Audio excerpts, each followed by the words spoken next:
Welcome to the Pelvic Power Podcast. My name is Penny, and I am the host of this lovely space. I am a pelvic floor yoga teacher who teaches people with pelvic pain how to use movement, breathwork, and body awareness to ease and manage their pain while living a pleasurable life.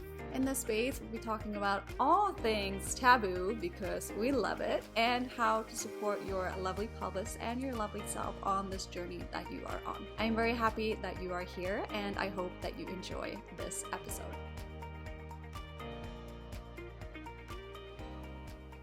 Welcome back to another episode of the Pelvic Power Podcast. I am so happy that you are here, and I'm very excited today because, as I mentioned in the last episode, I'm planning on creating bingo cards, and right now I'm creating the bingo card for October. So when this episode is released, it is October. So you can go grab that bingo card. It's completely free. Grab the bingo card. There are 25 things that you can do for your pelvis in October. And there's a bunch of different things when it comes to movement, when it comes to nervous regulation, things that you can just do for yourself, for your overall health and well-being in order for you to support your pelvis. And I'm very excited to see where this takes us. I love stuff like this. And also I love October. So welcome to October. Yay! You can find the link for that bingo card in the show notes. So just head on over to the show notes and you can grab the bingo card there. So let's dive into today's episode. Last week I said that this would be a part 2 of the last episode. However, I feel like this is not really a part 2. It's more like these 2 episodes should have probably been 1 episode, but my time management was not the best. So here we are. This could be listened to just by itself on its own. It's a freestanding episode, so you can listen to this episode without listening to AKA or without listening to what I would call part 1. It's not really part 1. Let's think of it as one big episode. You can listen to this episode just by itself. So welcome. I'm very excited that you are here today. I just did a body scan practice right before I recorded this episode today. So I woke up this morning. I've been feeling pretty stuck in my body, and I was talking about this a little bit, like briefly, last week. And I figured before I do anything else today, before I go on social media, before I do anything else, I need to look after myself.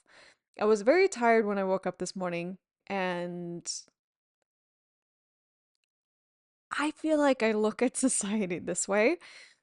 Are you one of those people, which is totally fine, that grabs your phone first thing in the morning and just starts scrolling?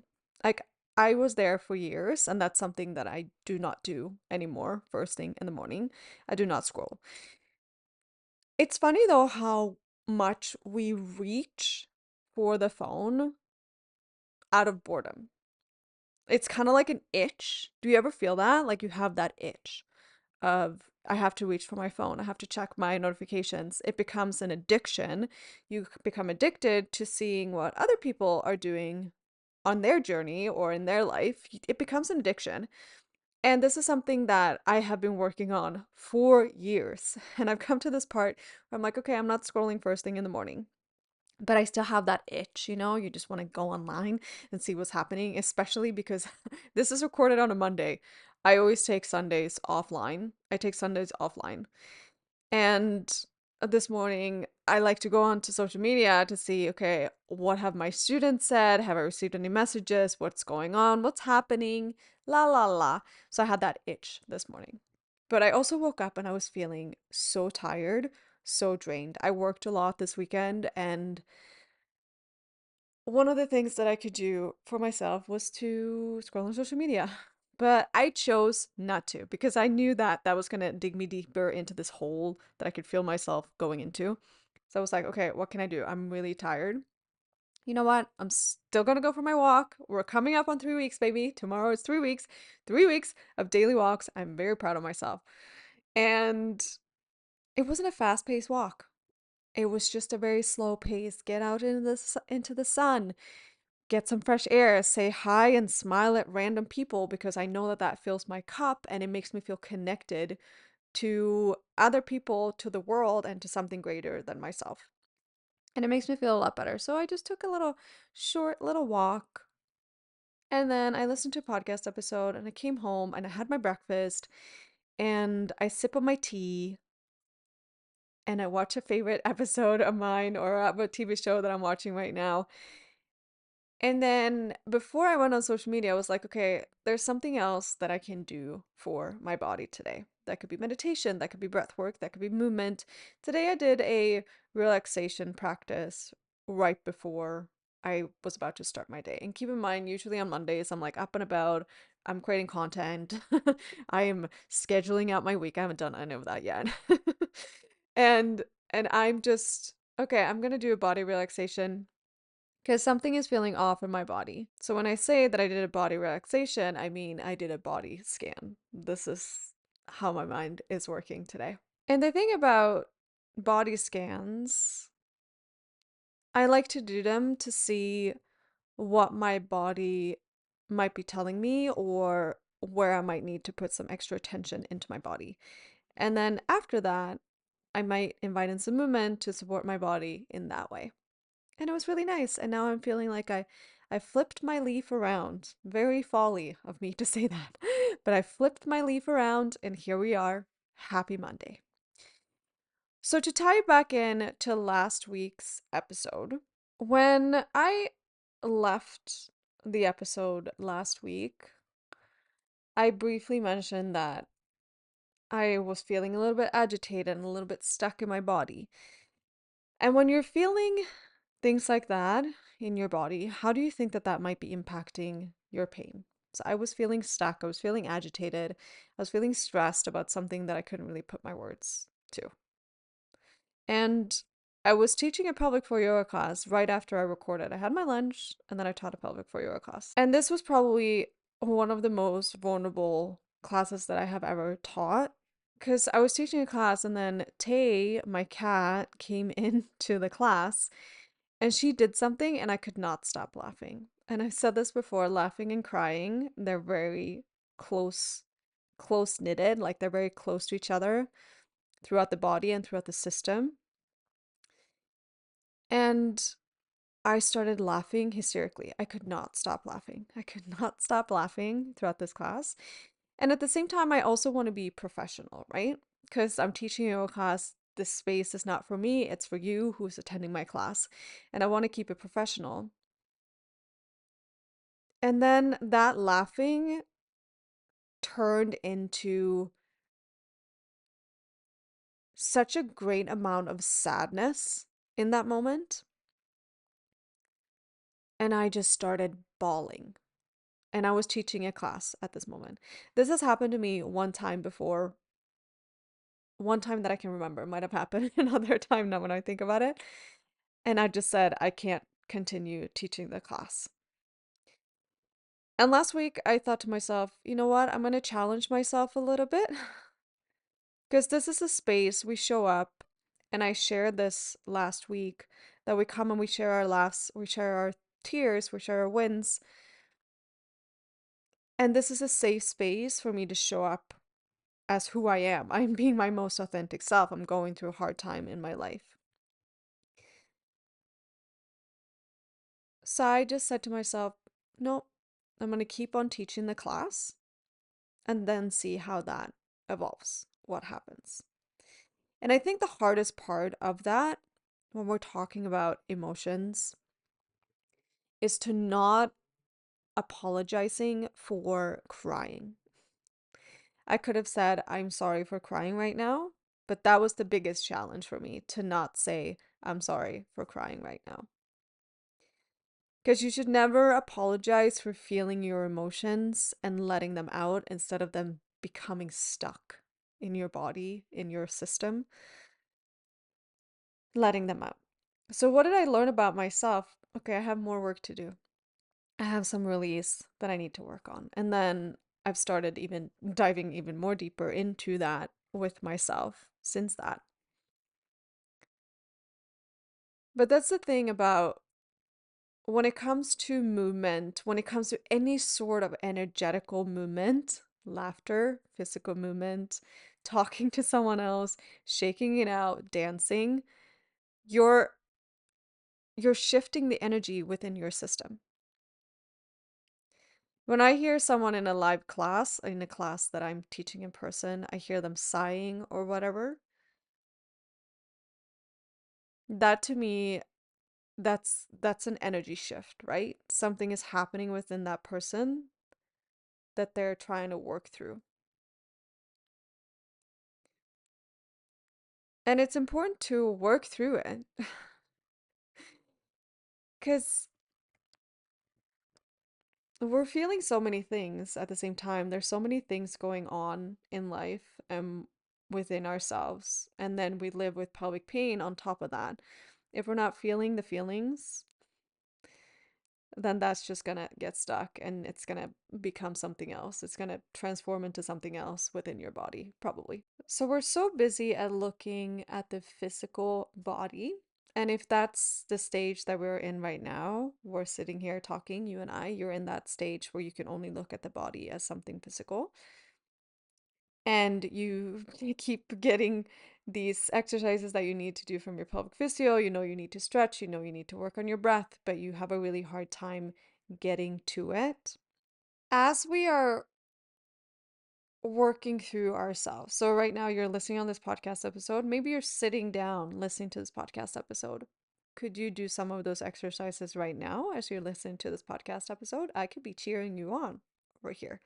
If you're doing these exercises, if you've seen my Instagram post, you know that a pose, a yoga pose or a stretch feels really good for you and it gives you a little bit, even if it's just a smidge of relief. Can you do that right now at this very moment? You can head on over to my Instagram, find a couple poses, do them, and then see how that makes you feel. Because the thing is, too, I was talking about when I started walking, I did that for my mental and emotional health. And then I said that, oh, I got a win from that because now I'm walking 10,000 steps a day.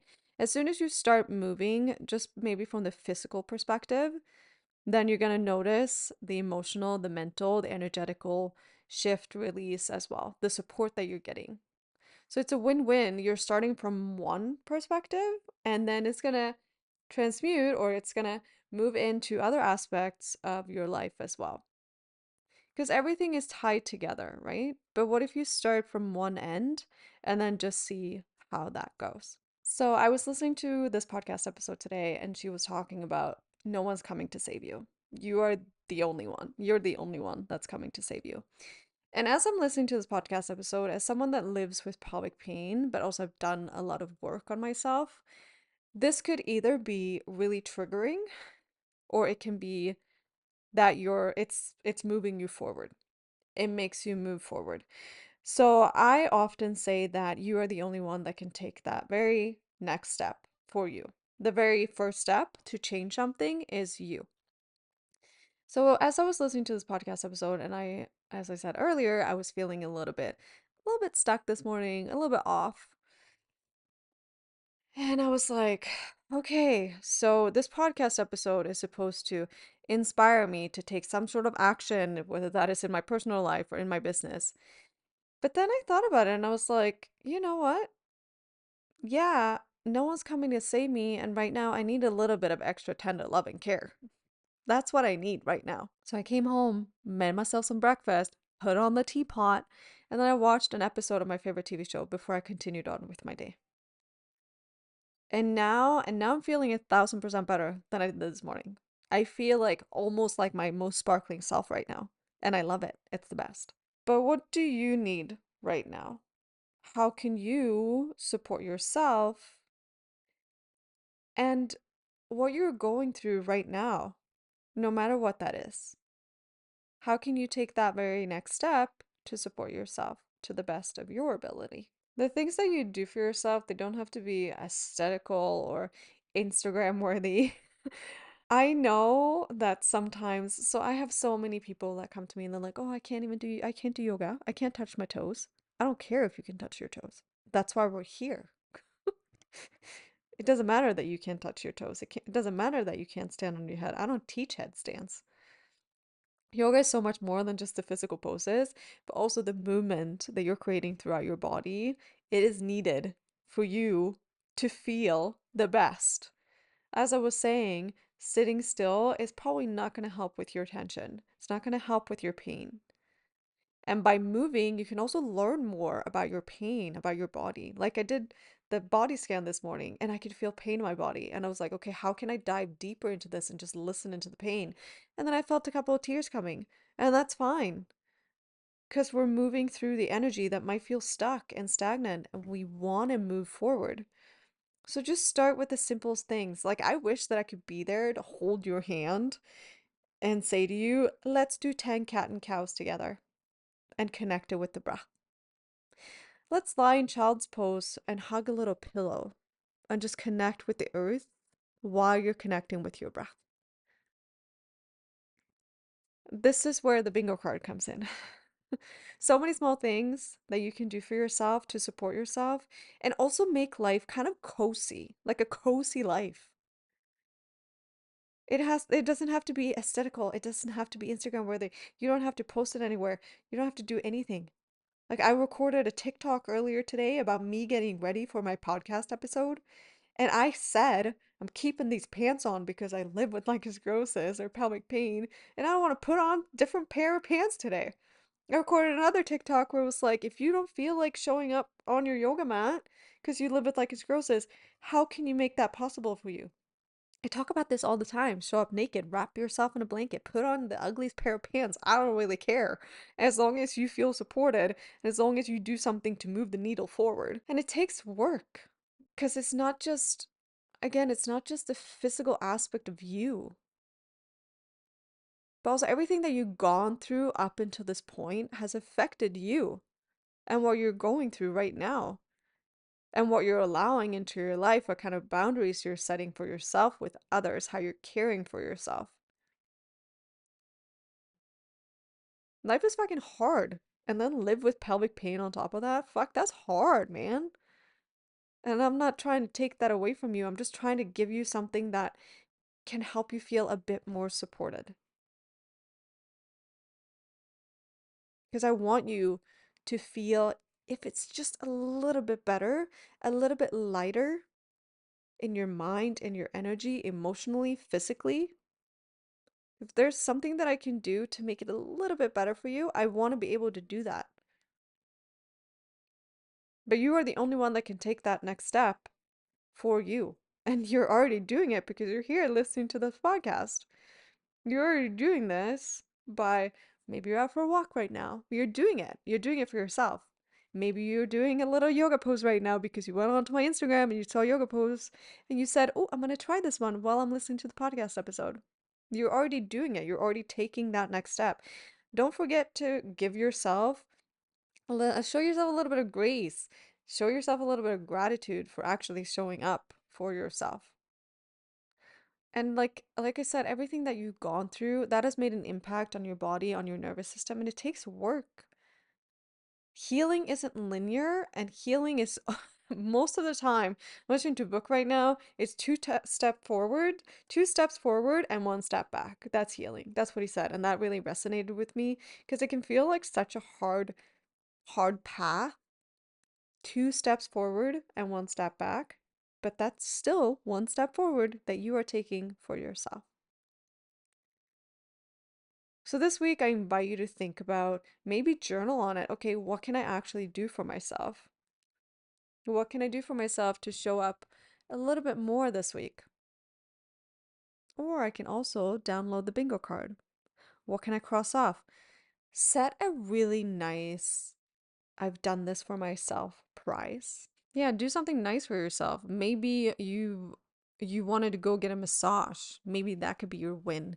I did all of those things for myself. I got bingo, or I did all of those things for myself in October. Fuck, I deserve to go and get a 90-minute massage. Yes, you do. Or maybe you tend to go and get a pedicure, but you're always skimping out on that extra foot massage. Maybe this month you will get that extra foot massage.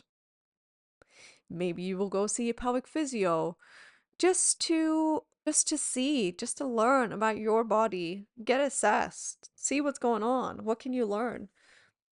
What is one thing? Maybe you will take yourself out on a really nice date. Maybe you will take yourself out on a really nice dinner. Maybe you will go to the movies by yourself. I dare you. Because it's actually really nice. You don't have anyone sitting next to you looking on their phone. Fuck, that bothers the shit out of me. Yeah. Do something really nice for yourself once you get bingo. Go download the bingo card now. Like, let's just make it more fun. I feel like we need to have more fun. I've spoken about this before. How can we romanticize living with pelvic pain? Yeah, do that for yourself this week.